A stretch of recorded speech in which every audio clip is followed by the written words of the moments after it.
এই সমাজের প্রত্যেকটা পর্দার ওয়াজের নিচে কমেন্টস পুরুষদের কিয়ামতের আলামত, মহিলা ধ্বংস, মহিলা ফিতনা, এগুলো আছে হাদিসে, ঠিক আছে, কিন্তু কোরআনুল কারীম যদি তুমি অধ্যয়ন করো, ওখানে প্রথমে পর্দার কথা আছে পুরুষের, সেকেন্ড আয়াতে মানে পরের আয়াত আছে মহিলার, সেম পর্দা।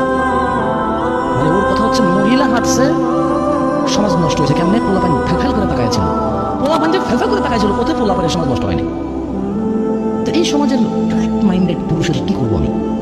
কি করবো এই অর্ধগরিত পচা বিবেকহীন পুরুষের এই সমাজের বসতিতে? এই সমাজ কিভাবে উন্নত হবে যে সমাজের পুরুষকে আল্লাহ বলেছে তুমি তোমার চক্ষুকে অবনত করো, সে এমনি তাকায়। আল্লাহ বলছেন নিচে করো, সে তাকায়। এটা দোষ না। মহিলা আল্লাহকে বলছে ঢেকে চলো, মহিলা খুলে চলছে, মহিলার দোষ। দুজনের তো দোষ হওয়া উচিত এখানে, ঠিক না? কিন্তু এখানে দোষ একজনের। এখানে দোষ কয়জনের? একজনের দোষ। তো মহিলা পুরুষ একসাথে শুয়েছে বিবাহ ছাড়া, এখন বেডিতে এদিকে বিয়ে করতে পারবে না, পেটাটি বিয়ে করতে পারবে। কেন? দুজন তো সেম কাজ করেছে। বুঝি একজন অপবিত্র হয়ে গেছে, একজন পবিত্র হয়ে গেছে, এটা হয় নাকি? এখানে অপবিত্র কয়জন?